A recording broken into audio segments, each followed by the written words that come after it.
Hello guys, welcome back to Techiraj YouTube channel. In this video I'm gonna be showing you that how you can translate English into Swahili or in any other languages. So before getting further, I would like to request you, if you haven't subscribed my YouTube channel, make sure you subscribe my YouTube channel and that click on that bell icon so that you'll receive all my latest update. So let's get started. So the first thing you have to do is you have to go to the Play Store and then you have to install one application. The name of the application is Google Translate. You just type Google Translate and it will appear on the first rank. You just install it and then open the application.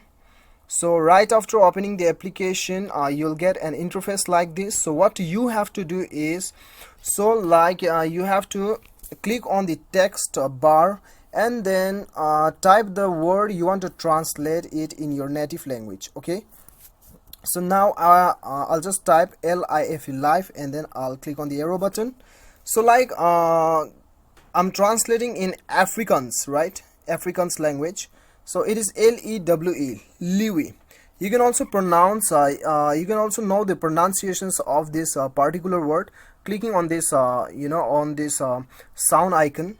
So if you want to translate it on your own native language, then you have to click on the top right corner. As you can see, Afrikaans, right?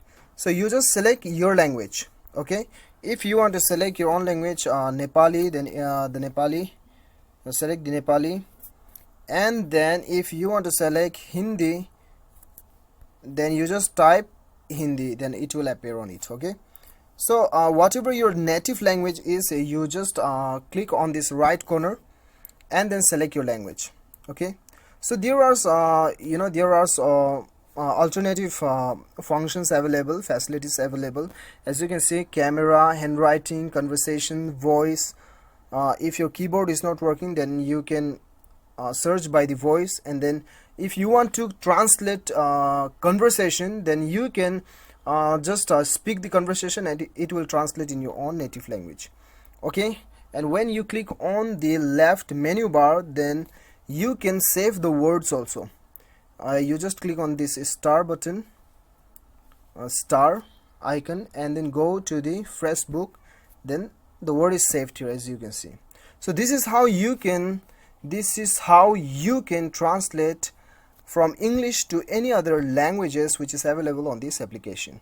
So guys, I hope you like the video. If you like the video, do not forget to hit that like button and then click on the subscribe button if you like the video. Thank you so much for watching. Till then, bye bye, take care.